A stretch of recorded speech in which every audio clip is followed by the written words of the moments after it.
Las voces del pasado de este joven continente americano nos traen un mensaje que nos afianza en nuestras raíces y nutre los lazos que hermanan a las naciones americanas.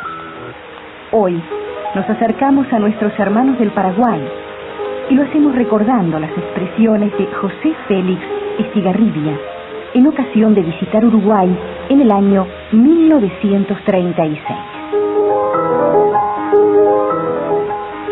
No niego que soy hombre de paz, amigos míos, porque mi profesión me habilita a conocer mejor los horrores de la guerra, y en esa dualidad me siento como el hijo genuino del suelo en que nací, a cuyo servicio he puesto todo cuanto he podido y poseído.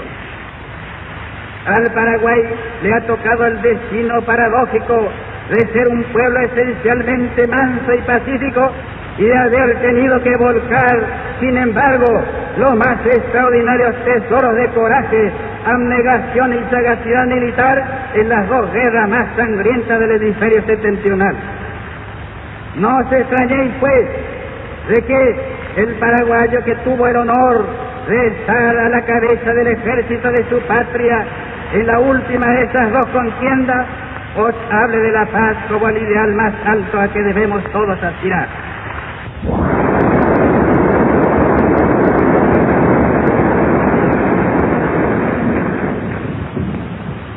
Pero debemos aspirar a la paz intrínseca, a ella que se nutre de nuestros deseos más íntimos, no a la paz transaccional y quebradiza de las fórmulas sin vida.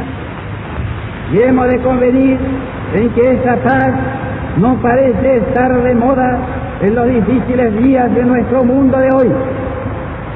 Nuestra civilización occidental semeja más la enorme maestranza de un ejército monstruoso listo para una campaña apocalíptica que aquel grandioso instrumento de elevación hermana y cultural con que soñaron sus precursores y voceros.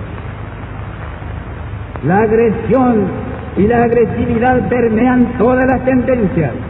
Hay sectores enteros de nuestro planeta donde se cultiva el espíritu ciego de lucha despiadada y destructora como la única trayectoria imaginable para seguir adelante.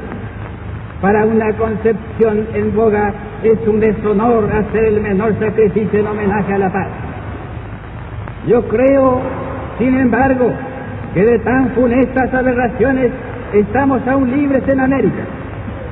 De modo que nuestro deber consiste en evitar que la infección penetre y se haga carne en nuestro espíritu. No faltan tentativas continuadas y tenaces para arrastrarnos en el torbellino, trabajo de zapa que no desmaya, pero por eso mismo debemos vigorizar nuestras condiciones pacíficas para que la marea no prospere. América se hizo libre en la aurora de la democracia liberal y gracias a ella, y en ella tiene su hábitat político-social y la garantía de su porvenir. Si suprimimos de nuestra América el imperio de la libertad o la implantación de cualquiera de las tendencias extremas en pugna en nuestros días, habremos suprimido la mejor coraza de respeto que la cubre.